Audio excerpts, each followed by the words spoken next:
Bienvenidos a Paisajes Orales, el podcast de Corriente, Encuentro Latinoamericano de Cine de No Ficción, un espacio en el que dialogamos con cineastas de distintas partes del Perú, con la finalidad de acercarnos a sus diversos horizontes cinematográficos.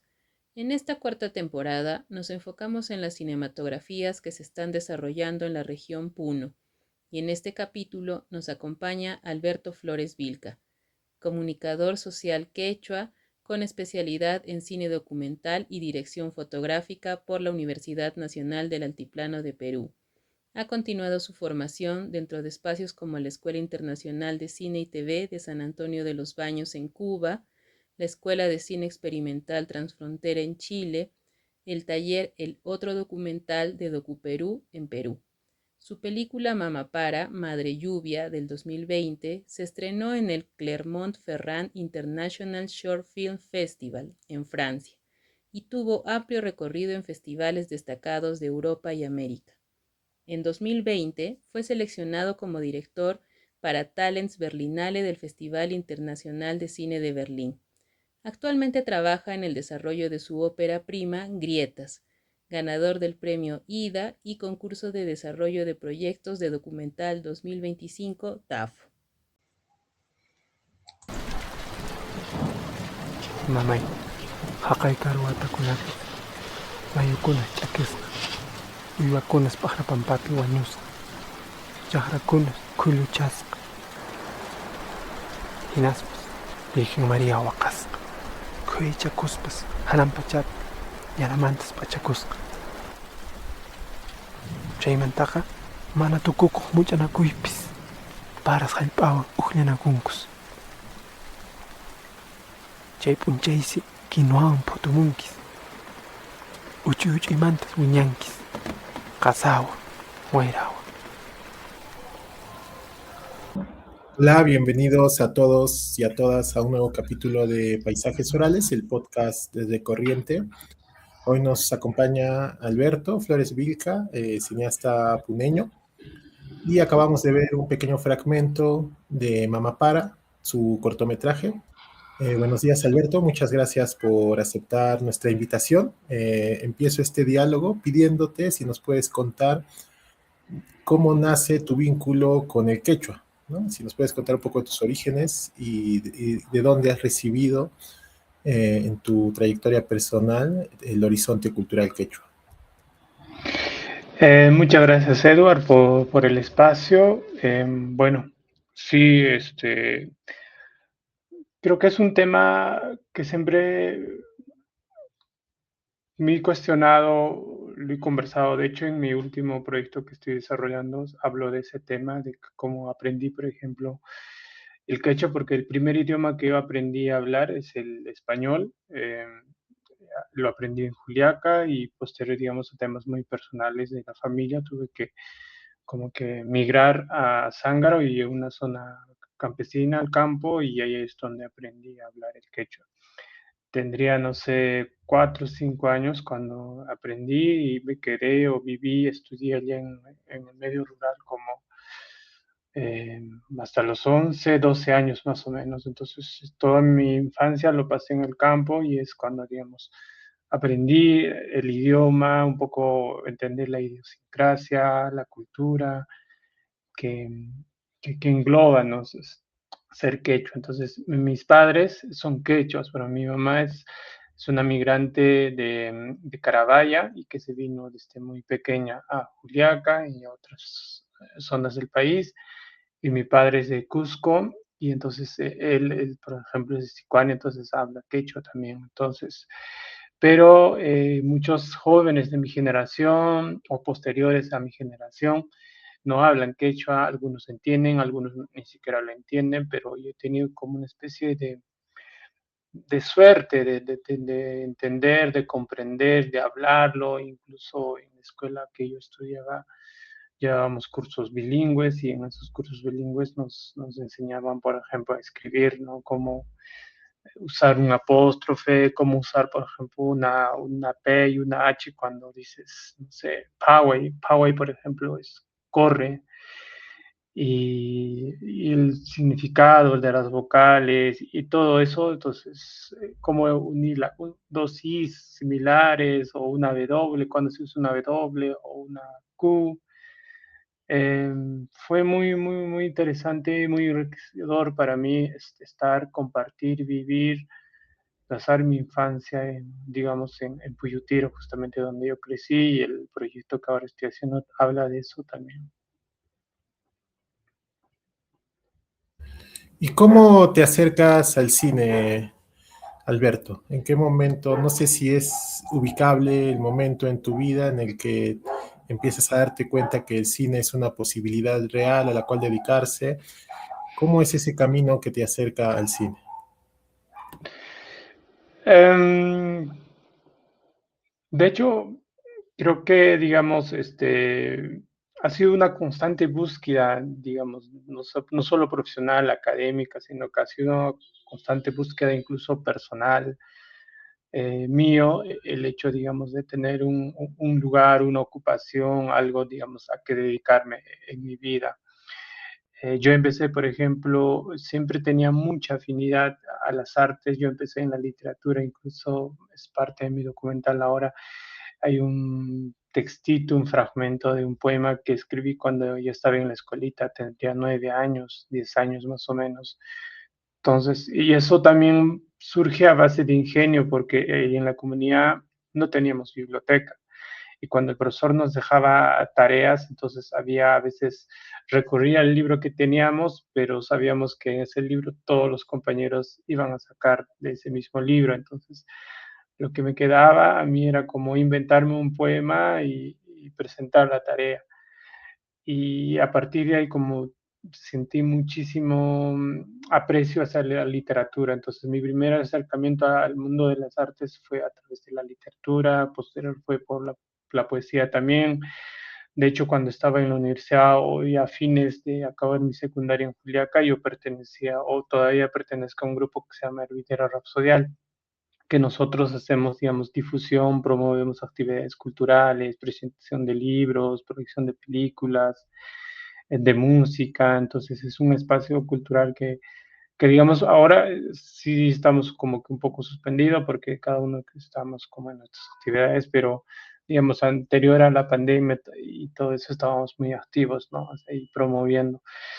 Entonces, ese grupo cultural al que yo pertenezco, por ejemplo, empezó como un grupo, digamos, literario, ¿no? Que teníamos que publicábamos nuestros boletines, nuestros escritos. Entonces, yo, por ejemplo, quería ser, no sé, un escritor y por eso, por ejemplo, estudié comunicación, aunque en un inicio quería, no sé, estudiar literatura propiamente dicha, pero por cuestiones económicas y todo, no pude asistir a una carrera de literatura, como dicho, como carrera, ¿no? Tal vez no como docente, sino como crítico literario, podría ser. Entonces tuve que optar por una segunda opción que era comunicación. Entonces yo veía muchos escritores que se dedicaban, digamos, al periodismo, pero a la vez, a la par podían escribir, no sé, sus novelas digamos, poemarios, o sea, producir textos, ¿no?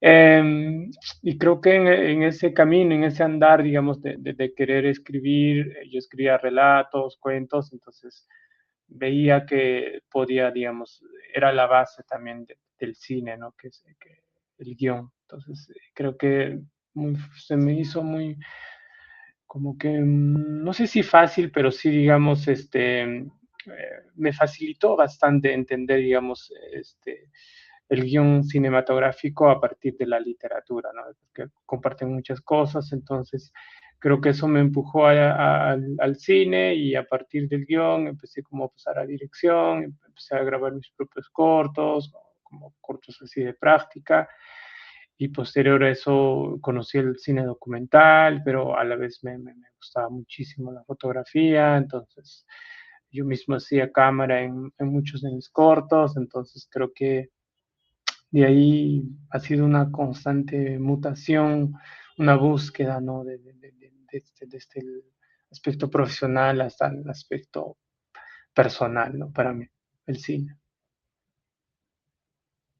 Y cuando empezaste a hacer ya cortometrajes, ¿En Juliaca había otros realizadores? ¿Llegaste a tener algún referente local o conocías en ese momento la obra de otros cineastas de Juliaca o de Puno?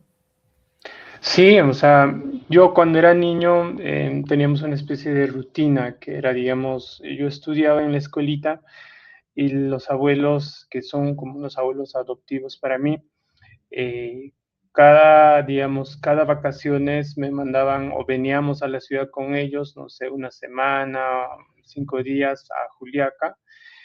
Y en ese trayecto yo recuerdo haber visto una película, porque antes en los buses ponían películas y siempre eran películas gringas, no sé, incluso asiáticas, de Jackie Chan, Rambo, entonces siempre los actores eran orientales o eran anglosajones, ¿no? Y hasta que en uno de esos viajes yo recuerdo perfectamente ver un rostro amarrado, atado, digamos, en un plano casi aberrante, como un plano holandés. Eh, digamos, había una especie de luz que entraba y esa luz, no sé, se veía un poco en las pupilas del personaje y resaltaba, digamos, los pómulos de él también.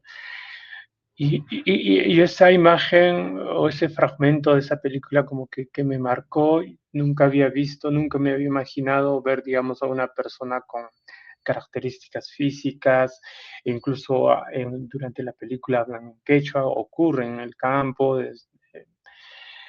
me marcó. Entonces, la película, obviamente cuando era niño no supe qué película había visto, pero sí recordaba, digamos, que se trataba de un tipo que robaba ganado y que la comunidad le seguía o lo expulsaba. Y posterior después, tiempo después, cuando yo estaba en la universidad, lo vuelvo a ver la película y era El Abigeo, ¿no? Entonces sí era la película de Flaviano, la primera película de Flaviano Quispe. Entonces, creo que ese día o esa fecha en que me subí al bus y cuando era niño vi por primera vez una cara como el mío y escuchar el quechua me marcó bastante y de hecho es mi primer contacto con el cine hecho por un realizador juliaqueño, puneño, ¿no? Y posterior a ello, obviamente, sí, sí, hubo y todavía hay mucha producción cinematográfica aquí en Puno, en Juliaca. Posterior a eso, cuando yo estaba en la universidad, siempre, no sé si mentirte, por lo menos una vez al mes había, antes que llegue, digamos, el Cineplane, había una proyección de películas hechas allá en la región. Muchos de sus realizadores eran juliaqueños, algunos eran de Puno, otros eran de otras provincias como Juli o Ayaviri, y que hacían películas y que proyectaban, ¿no? Entonces, de hecho, un clásico allá en el sur, ahora último ya no, pero digamos antes de Cineplanet, era un clásico que todos los 14 de febrero se proyectase Amor en las Alturas, ¿no? La película de Percy Paco.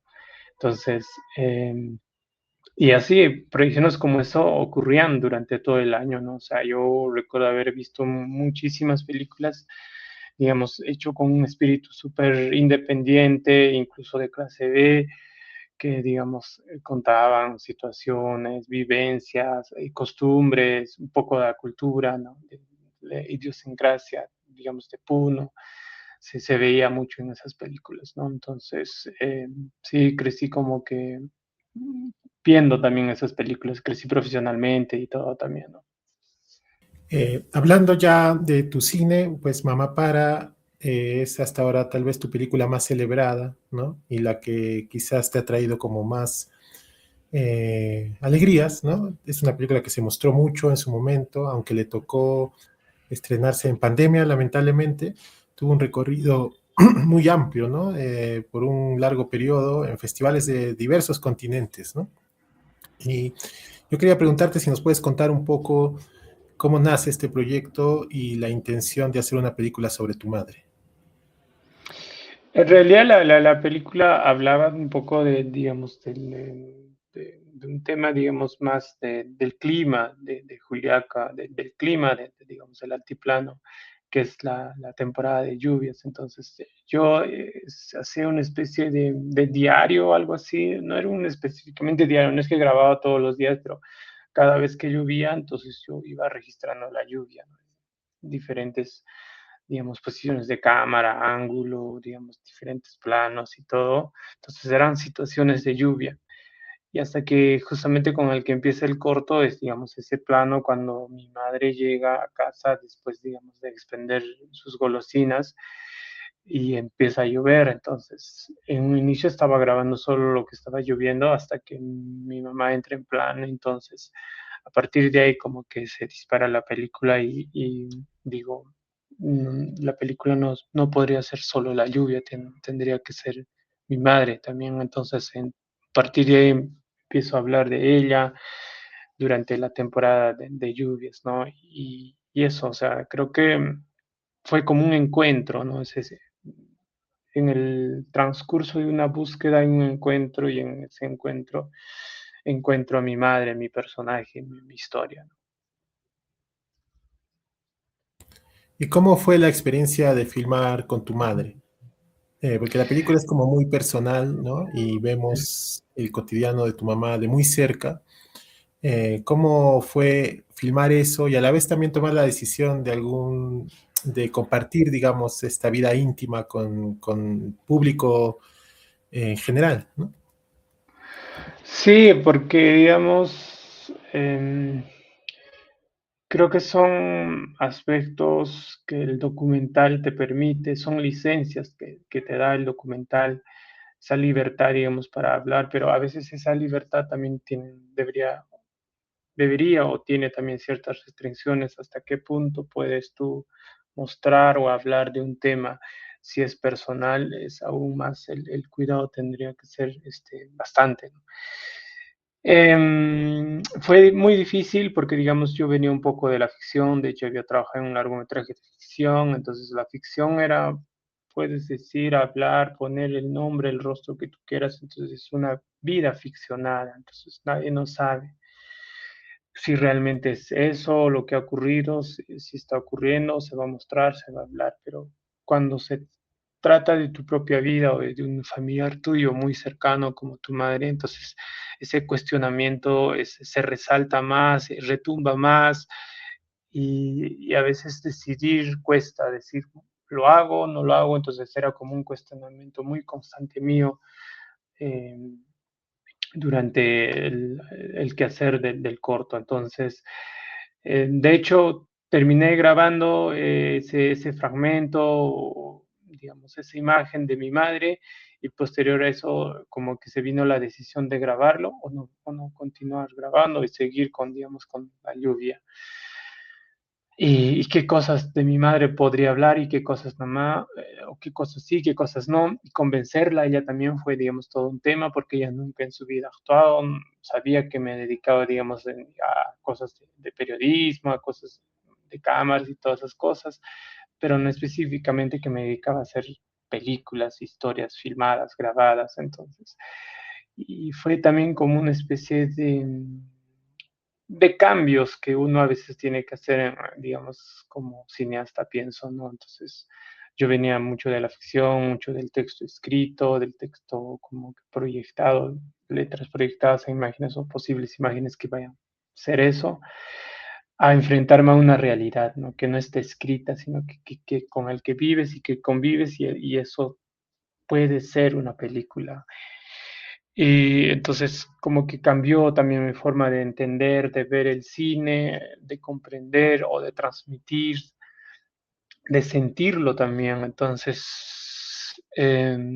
fue creo que un quiebre interesante, digamos, en mi forma de abordar, de mirar el cine y de hablar de mi madre también. De hecho, como te conté, yo crecí un poco alejada de ella, o sea, más que vacaciones, venía una semana o 5 días a la ciudad porque ella trabajaba y vivía en Juliaca y yo estaba con los abuelos adoptivos en Puyutira, ¿no? Entonces, durante todos los años.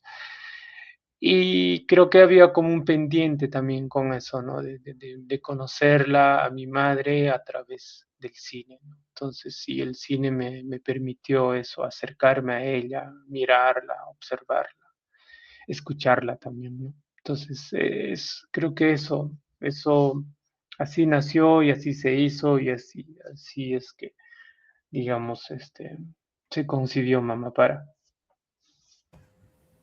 recuerdo que en el momento en el que se estrenó, se veían noticias constantemente de los logros que iba obteniendo Mamá Para en el mundo, ¿no? Recibiste varios premios y recuerdo que como era época de pandemia, eh, varias de los saludos que mandabas en agradecimiento a los premios, pues eran filmados desde tu casa, al lado de tu madre, ¿no?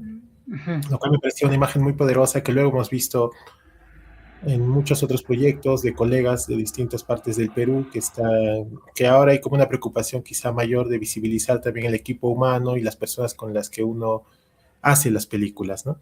Y muchas de esas personas son familiares, ¿no? Lo cual me parece muy significativo en el Perú y en Latinoamérica en general, que se está haciendo, digamos, cine en familia, involucrando a los familiares también en las posibilidades del cine a través de la realización.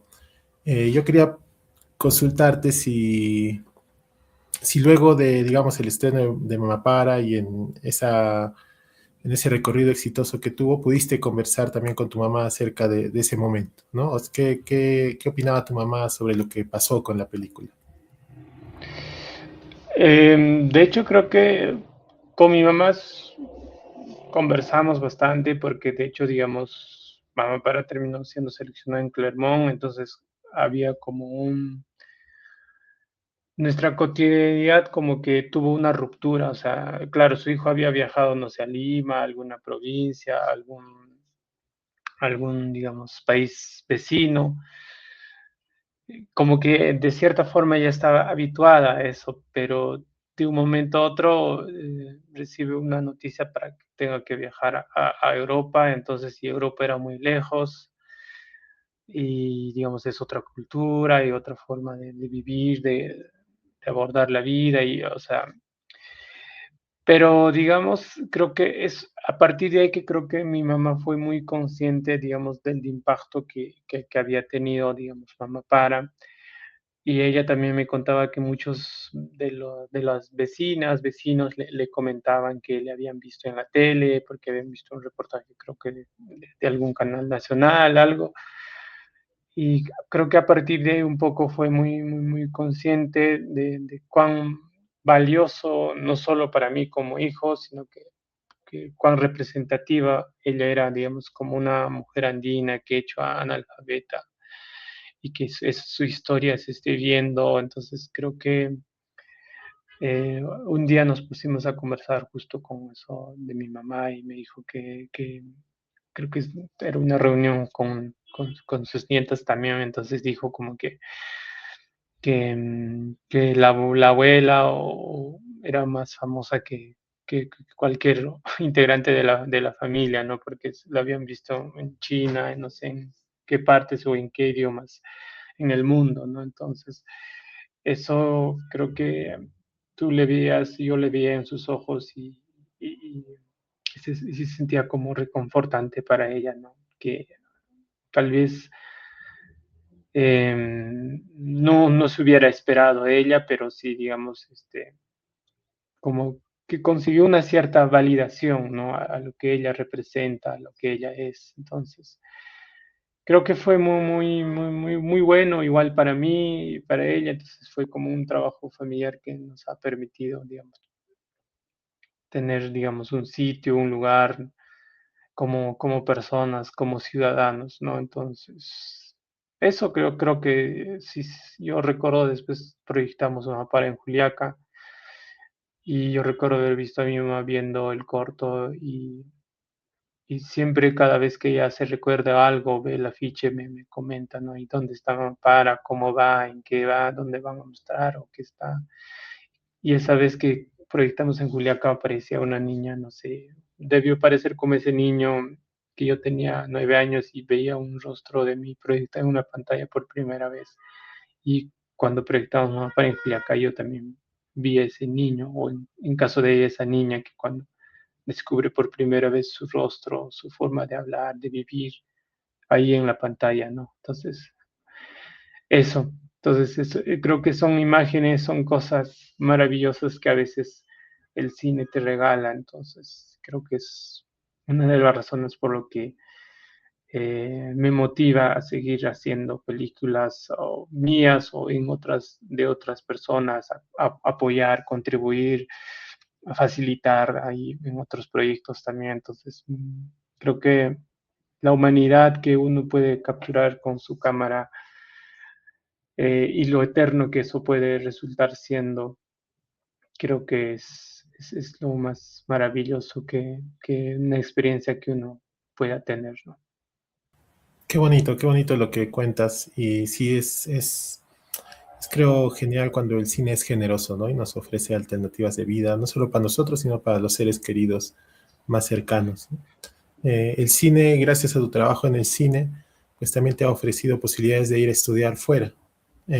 Lamentablemente en el Perú no existen escuelas de cine públicas, y la mayoría de personas que se dedican al audiovisual, si han tenido la oportunidad de estudiar en la universidad, han estudiado carreras como ciencias de la comunicación, publicidad o artes visuales, pero no existe la carrera de cine aún, ¿no? En ese caso yo te quería preguntar, ¿cómo ha sido tu experiencia yendo a otros países a estudiar, ¿no? Y tal vez, como mencionabas anteriormente, ha ocurrido algún choque o algún encuentro entre, digamos, tu vida cotidiana en Juliaca y habitar por momentos otros lugares que pueden tener horizontes culturales, sociales y políticos muy diferentes, ¿no? Al que tenemos aquí, digamos. Si nos puedes contar un poco cómo ha sido ese recorrido en tu experiencia de estudios fuera y si has tal vez tenido como reflexiones acerca de las diferencias, ¿no?, que existen entre el Perú y otros países. Creo que sí, ¿no? La primera barrera que uno puede enfrentar es el idioma, entonces a veces como que yo no era muy consciente de la importancia del inglés, por ejemplo. De hecho, eso me pasó en Europa y posterior a eso también fui a digamos, a un espacio de formación del Berlinale. Entonces, uno, digamos, de mis obstáculos que no me permitía, digamos, tener una comunicación bien fluida o entablar, digamos, redes de la forma más eficaz posible, fue la barrera del idioma, ¿no? Pero felizmente, digamos, la tecnología avanzaba, entonces a veces la traducción, digamos, simultánea a través de mensajes, todo te permite de alguna manera. Entonces, pero si, digamos, no manejas el mismo código comunicativo, entonces se te va a hacer muy, muy difícil, ¿no? A pesar que pueda haber un software o un aplicativo que te pueda permitir. Entonces, la voz humana, las expresiones que generamos, digamos, cuando decimos ciertas palabras o el énfasis que le damos o cosas que callamos, entonces, que suele haber cuando tenemos los mismos códigos, ¿no? Del lenguaje se producen, entonces eso lo hace muy interesante, muy rico también en una comunicación, pero a veces el idioma sí, digamos, es un aspecto que aprender a tomar en cuenta que para mí ha sido, digamos, lo más difícil para poder entablar comunicación con otros compañeros de otros lugares, de otros países también. Eso creo que indito y por ende no me ha permitido, no sé, disfrutar al máximo, digamos, de cada espacio, a pesar de que me esforzaba en tener un aplicativo, un software, algo para que me permitiera aprovechar, ¿no? Eso y por lo demás creo que hay muchas cosas, digamos, que culturalmente no compartimos y cosas, digamos, que coincidimos también como sociedades latinoaméricas, hay muchas cercanías, muchas similitudes. De hecho, digamos, con compañeros de África hay muchas cosas que compartimos, digamos, la explotación, digamos, hay una especie de equivalente de Plan Cóndor que existe, que se ha aplicado también en África y muchos compañeros lo han vivido, sus familias lo han vivido, sus abuelos. Entonces nosotros también aquí en Latinoamérica los hemos vivido, las dictaduras. Entonces hay cosas históricas, culturales que compartimos, ¿no? Y hay otras formas, digamos, de creencias que no compartimos también. Por ejemplo, en África creen, no sé, infinidad de deidades que existen, ¿no? Y que cada uno tiene su nombre y que está en una carta astral. Entonces era muy interesante también, ¿no? Hablar cosas, digamos, muy cotidianas, que no tienen que ver tal vez nada con el cine, pero sí con nuestras vidas, ¿no? Qué cosas hemos creído, con qué ideas hemos vivido, qué significado puede tener la sal aquí o allá, un color y cosas así. Entonces, Creo que eso me ha permitido, digamos, un poco entender mejor, digamos, a las personas, al ser humano, eh, sin, digamos, juzgar si nació en Latinoamérica, en Europa o en África. Entonces, al fin y al cabo, es un ser humano con diferente código, pero ese código a veces él o yo puedo aprender, entonces, y nos permite, digamos, comunicarnos y entendernos también, ¿no? Conocernos también, conocernos y reconocernos, ¿no? Con las ciertas similitudes que podamos tener. Eso y conocer formas de vida, comida, cosas así, entonces creo que me ha enriquecido bastante también, a mí me ha permitido, digamos, como a tener más tolerancia y a tener también mucha comprensión de las cosas y no empezar a juzgar, digamos, a nuestras sociedades o compañeros o cualquier persona civil que pueda haber, digamos, en otro lugar del mundo. Entonces, a entender, comprender desde un contexto político, social e incluso económico, ¿no?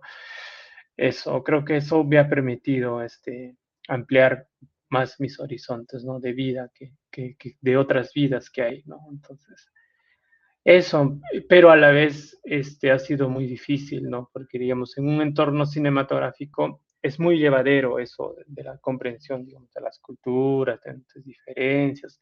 Tenemos digamos, algo en común que es el cine, el lenguaje, digamos, de la imagen.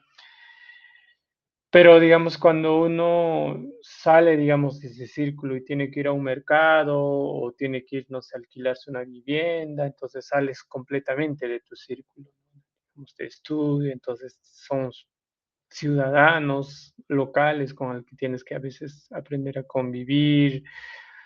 A veces mm, creo que el tema del racismo, por ejemplo, es muy evidente, ¿no? Pero a veces el racismo creo que ocurre por falta de conocimiento, pienso. O sea, terminas poniendo etiquetas, prejuicios a las personas porque no los conoces, o sea, no te has tomado la molestia de acercarte, de hablar, mientras hablas, conozcas, generas empatías y como que esa barrera poco a poco vas rompiendo, ¿no? Pero aún así hay gente, digamos, digamos, está adversa también digamos, a ese acercamiento que deberíamos tener cada una de las personas, pero te terminan juzgando. Entonces, sí, sí ocurre, me ocurren, digamos, no sé, en el metro o en el transporte público, o un taxi. Es evidente, entonces, como que a veces cuesta también, digamos, enfrentarse a todo eso, entonces no es fácil, digamos, ver, reconocer los privilegios que ciertas personas también tienen, entonces, incluso uno mismo tiene privilegios y esos privilegios a veces más que despejarte el camino, a veces te terminan nublando, ¿no? Y juzgando a los demás, pienso. Entonces, y a veces romper esas creencias también es bien difícil, ¿no? Entonces, uno ser, soy un quechua acá en Alemania, ¿qué voy a hacer? Todos hablan alemán, todos son blancos, entonces, sí es un poco difícil, ¿no? O sea, poner el pie en otro lugar. Me parece que no es tan sencillo estar en un lugar rodeado, digamos, de gente que no comparten un mismo código, una misma cultura y todo eso. No es tan sencillo, digamos. Eso creo que incluso me tocó un compañero español que hablamos un poco de, digamos, de la colonización y cosas así, entonces fue un diálogo muy interesante también, entonces, como que empiezo a cuestionar también yo ese aspecto, ¿no? Entonces, cada vez que viajo, digamos, trato siempre de cuestionar eso. Entonces, a veces terminamos, en realidad sí somos víctimas, digamos, de un colonialismo y todo, entonces, pero terminas pisando un suelo que, digamos, que ha estado, que esa gente de alguna manera ha tenido también un pasado, digamos, de colonizador, sus abuelos o tatarabuelos también han estado ahí. Entonces, como que eso, entender eso, comprender o llevar eso también, ese cuestionamiento, como me ha permitido tener los pies firmes en la tierra, me pienso también eso. Entonces, como que eso no me amilana mucho, digamos, estar parado, digamos, en una sociedad, una cultura que no es mía. Obviamente tengo muchísimo respeto de sus normas, reglas que ellos pueden tener y todo eso, pero digamos, sí llevo, digamos, cuestionamiento bien fuerte, ¿no? De lo que son y de lo que somos nosotros, Latinoamérica, y de los resultados de sus decisiones que pueda habernos afectado también a nosotros.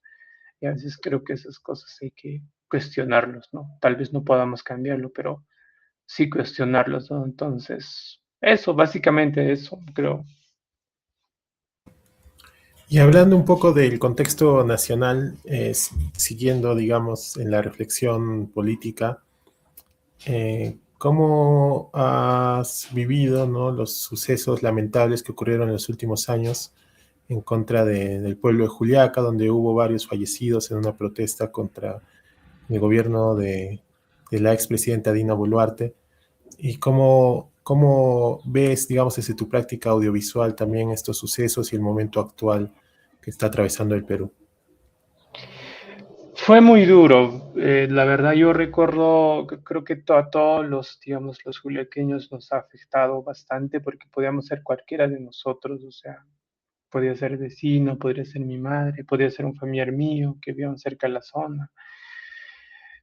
Yo recuerdo, por ejemplo, un día, eran días, digamos, en donde creo que era después del enfrentamiento, había pasado un día o 2 días, creo.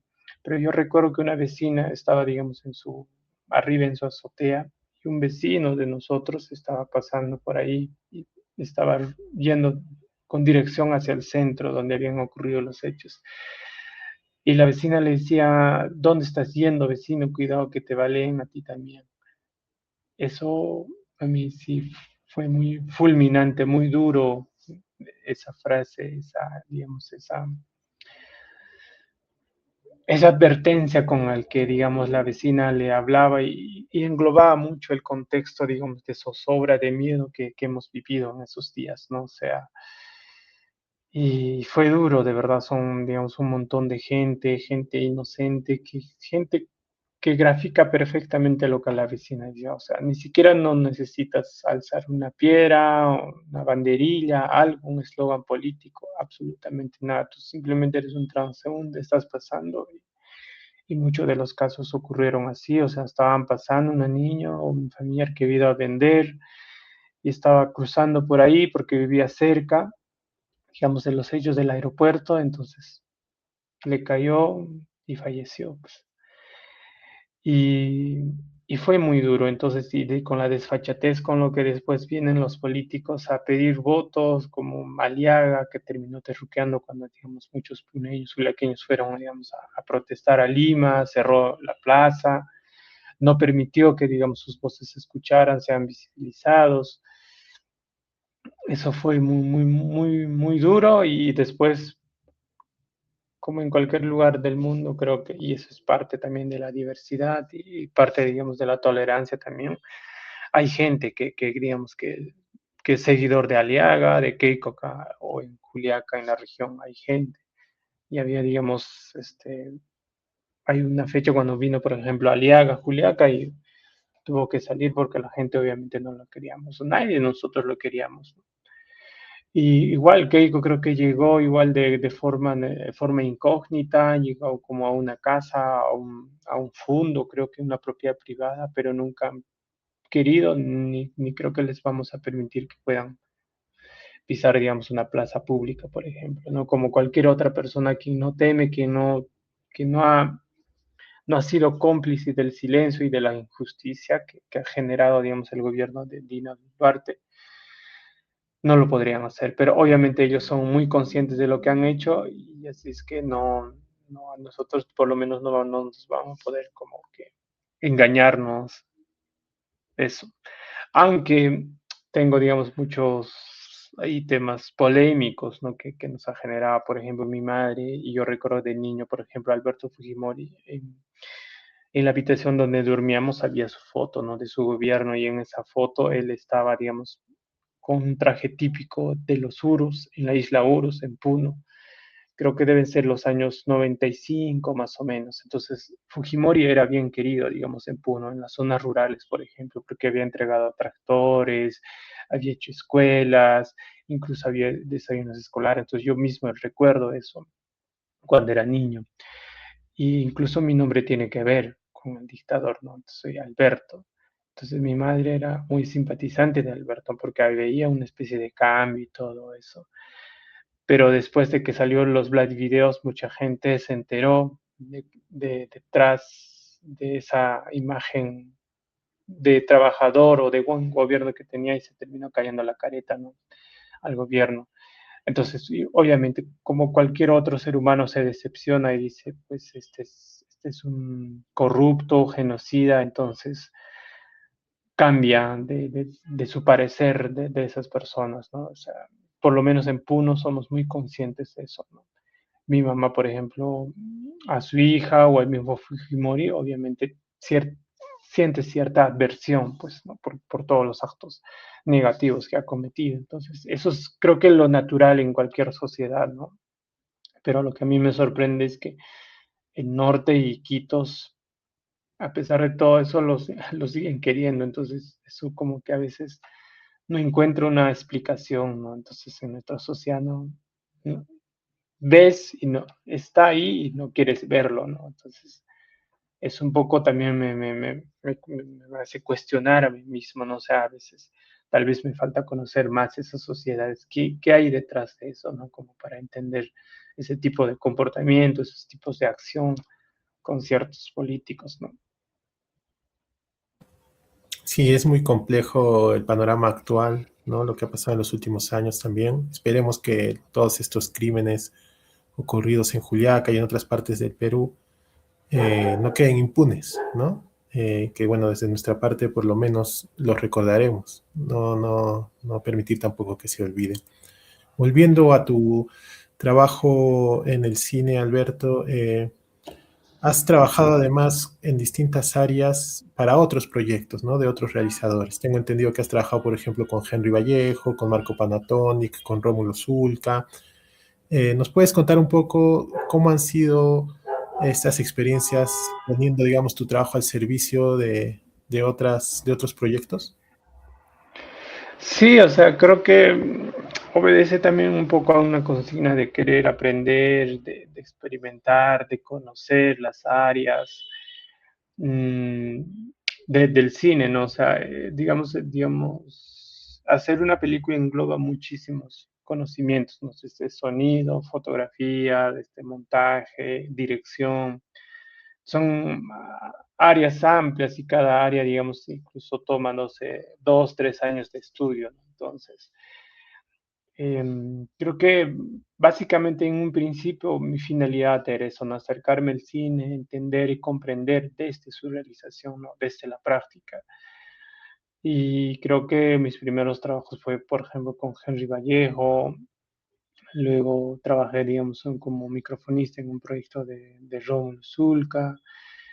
Luego, a raíz de Mamá Para, digamos, pasé como cambié de área, entonces no solo, y digamos, he mutado de géneros, de ficción a documental, sino que incluso de áreas, ¿no? Entonces, por ejemplo, he llevado cursos de dirección de actores, porque a mí me interesa mucho, digamos, la ficción también, porque en un inicio también empecé o me acerqué al cine a través de la ficción, entonces con Henry a través de, digamos, de la dirección de actores, a través de la dirección me acerqué, digamos, para trabajar para él.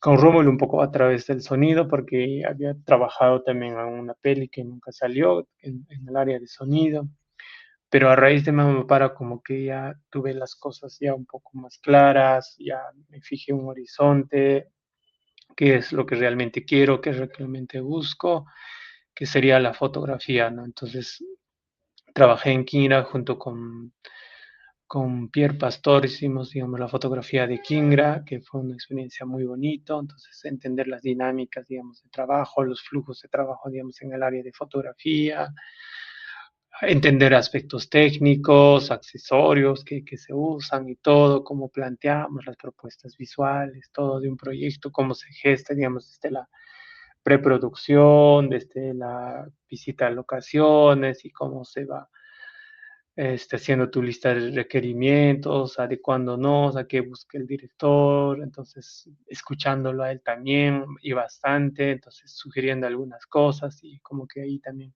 entablando un diálogo entre lo que el director busca y lo que el departamento, digamos, de foto pueda plantear también. Entonces, y ese trabajo en equipo también, ¿no? O sea, a pesar que, digamos, ahí existen varias áreas en la película, entonces el departamento de foto es un área, es un universo pequeño también porque está integrado, no sé, de 3, 4, depende del proyecto también, de la magnitud del proyecto, entonces, y a veces asumir un liderazgo en esa área, entonces es un poco complicado, pero digamos, igual uno voy como que aprendiendo las dinámicas, cómo batallar con ciertas cosas, con temas, por ejemplo, el problema muy frecuente en fotografía es el tema de la luz, entonces a veces si buscamos luz exterior, entonces la luz se nos va y cuánto tiempo tenemos para grabar, entonces cómo planteamos la escena. Creo que es ya entender la fotografía, entender el cine desde un área técnica, entonces incluso como quien diría matemáticamente, ¿no? Entonces entender la fotografía desde la física hasta la matemática a mí me parece muy interesante, ¿no? Entonces, eso y de hecho después el año pasado estuvimos grabando también un largo de Alex Cruz, igual digamos, no solo es digamos el hecho técnico, entonces incluso hay una cuestión ética, qué proyectos digamos asumes, qué proyectos quieres grabar y por qué quieres grabar, por qué quieres mostrar ese rostro, qué buscas, entonces conversar con el director enriquece mucho y hay muchos proyectos que me confrontan, por ejemplo, el proyecto en el que estamos trabajando con Walter, entonces me confronta mucho, no solo es el hecho de que la imagen se vea bonita técnicamente, pero también es el hecho de qué cosas grabamos, qué cosas se graba y qué cosas no se graba también, ¿no? Entonces, y eso hay que a veces cuestionarse también mucho. Entonces, eso creo que en ese camino voy, entonces ahí trabajando en fotografía, creo que es un área muy hermoso, ¿no? Que como a través de la luz puedes decir muchas cosas, sugerir muchas cosas, ocultar muchas cosas también, ¿no? ¿Y qué nos puedes contar de tu nuevo proyecto de largometraje y cómo lo estás afrontando luego de 5 años de Mama Para, ¿no? Todo lo que has aprendido estos años, ¿cómo está surgiendo este nuevo proyecto? Sí, de hecho, digamos, si yo venía de hacer Mamá Para, que era un proyecto sobre mi madre y digamos, había como un obstáculo, digamos, de cruzar la línea de lo privado a lo público y voy a hablar de un tema muy personal, muy familiar y voy a mostrarlos y eso como que me impedía, digamos, incluso a seguir haciendo, avanzando el proyecto en Mama Para. Entonces, el proyecto con el que estoy ahora en desarrollo es aún más difícil, pienso. Entonces, creo que este tiempo, el que me estoy tomando también es eso, ¿no? Como que esa decisión vaya, digamos, pesándome menos cada vez, porque en un inicio, o sea, y este proyecto incluso a la par de Mamá Para lo iba desarrollando, incluso realicé un teaser que nunca mostré a nadie más que a mi productor, pero ahora ya tenemos un teaser, entonces como es el teaser final, el oficial digamos, para hacer alguna postulación o para tener el perfil del proyecto de qué trata y todo eso. Pero el proyecto que estoy abordando entonces tiene que ver con el principal obstáculo, creo que soy yo mismo, porque es un tema muy personal mío, entonces no solo hablo de mi infancia, entonces hablo de un hecho muy particular y muy doloroso también que ocurrió cuando yo vivía allá en Puyutira. Entonces, como que a partir de ese hoyito voy como que dando el contexto de dónde ocurre, qué hechos y la época también de los años 90, ¿no? Y sí, es un proyecto que me está confrontando mucho y bastante. Es básicamente una especie de espejo que me estoy mirando y me está costando, como que a eso se debe también que digamos, de tomar la decisión de hacerlo o no hacerlo, ¿no? Entonces, a partir de como que 2022, más o menos es cuando, digamos, decido, digamos, la decisión de hacerlo, ¿no? Entonces, sin, digamos, un poco incluso ignorándome a mí mismo de lo que vayan a decir, que vayan a pensar, y confiando muchísimo, yo pienso en la cinematografía, en la foto, en la imagen, en la historia, ¿no? Más que, digamos, en yo creo que, o sea, yo creo, soy muy devoto, digamos, de la imagen sugerida, ¿no? Del cine. Siento que el cine es un espacio que me puede permitir hablar de temas muy incómodos y que gracias a la fuerza de la imagen y del sonido, digamos, no lo doloroso o lo feo que vaya a decir no se vea así, ¿no? Sino que se vea, no sé, tal vez un poco artística, o sea, creo que es como una capita invisible como de Harry Potter, que te pones y te protege. Entonces yo soy muy devoto de que la imagen y el sonido que en este proyecto estoy haciendo me va a proteger mucho, ¿no? De lo que voy a decir, de lo que voy a hablar. Entonces es un tema muy personal, que el obstáculo primero, como ya la decisión ya lo tomé, ya lo superé, pero aún así, hasta que no tenga un corte final de una peli hecha, creo que no está al 100% dada, ¿no? Entonces, creo que es eso, y obviamente hay muchos factores, ¿no? Desde los económicos y todo, que te retrasa también, ¿no? Eso, entonces es un proyecto bien, muy retador para mí, porque habla de un tema muy personal, pero también de aspectos, digamos, temas de archivo y todo. Entonces también, este, digamos, a nivel formal, cinematográficamente, también tiene, no sé, aspectos que son muy retadores. Entonces ahí estamos como buscando soluciones, alternativas, opciones, calles por donde ir a encontrar la película. Mucha suerte en este proceso y espero que la película encuentre los caminos que necesita para concretarse. Ya estamos terminando el diálogo, Alberto. Te quiero hacer una última pregunta. Nosotros somos parte de una generación que creo que está presenciando un momento muy importante para el cine peruano. Creo que en los últimos 15 o 20 años el cine peruano ha virado o está virando, ¿no? Aún del centro hacia las regiones, ¿no? Hacia el resto de regiones del país, ¿no? Hace 20 años ni se prestaba, creo, atención a lo que se estaba haciendo fuera de Lima, pero en este tiempo las cosas han cambiado ciertamente, ¿no? Y ahora es tal vez más aceptado el hecho de que lo más interesante, lo mejor, lo más alentador del cine peruano está ocurriendo fuera de la capital, en distintas regiones del país. En el sur, además, percibo que entre Arequipa, Puno y Cusco principalmente hay un intercambio muy interesante entre profesionales y que en distintos proyectos cinematográficos se convoca a profesionales de estas tres regiones, ¿no? Tú eres parte de ese movimiento, has participado en producciones de Cusco, estás participando en producciones de Arequipa, seguramente también has participado en producciones de Puno donde han ido colegas de estas otras dos ciudades. Quería preguntarte cómo ves ese panorama, cómo has vivido, cómo vives ese intercambio y qué reflexión te suscita este momento del cine peruano. Creo que, digamos, hay un aspecto que hay que tomarlo muy seriamente. Digamos que, digamos, algunos de nosotros tal vez no solo queremos hacer, digamos, películas, sino que tal vez asumir un rol técnico es pensar mucho en la profesionalización, ¿no? Creo que es un tema del cual adolecemos todavía, digamos, en regiones en general, o sea, no solo aquí en el sur, sino que en general a nivel de todo el país, ¿no?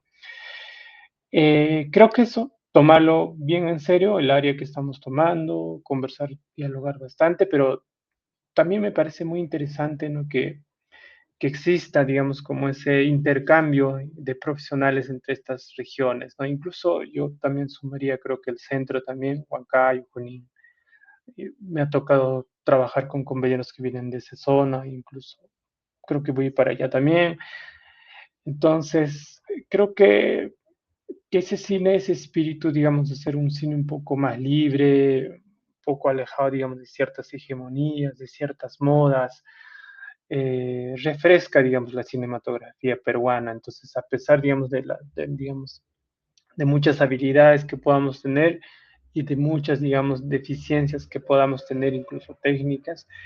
Creo que está surgiendo un cine muy interesante, o sea, como muy refrescante, entonces eso sí me parece muy alentador, digamos, ¿no? O sea, eso permite también que los espectadores puedan tener, como dicen ahí, algo fresco, algo nuevo que ver. Entonces, no estar sujeto, digamos, en foto, por ejemplo, no estar sujeto a una propuesta, digamos, fotográfica muy estándar, muy industrial. Entonces, como espectador ya sabes, ¿sí? Digamos, dónde ha colocado, o sea, que a veces no ayudan más que estorbar, digamos, a una propuesta visual, por ejemplo, ¿no? Entonces, eso creo, o sea, eso no solo beneficia, digamos, a nosotros como para tener, digamos, un espacio laboral, sino que también es pensando, digamos, en las nuevas generaciones que se vienen, en los mismos espectadores, digamos, con el tipo de películas, con el tipo de propuestas que se vayan a encontrar y que vayan a disfrutar, ¿no? Entonces, y que ellos también puedan entender y ver que no solo en una película todos son explosiones, no solo en una película, digamos, tiene que ser este look cinematográfico hollywoodense, ¿no?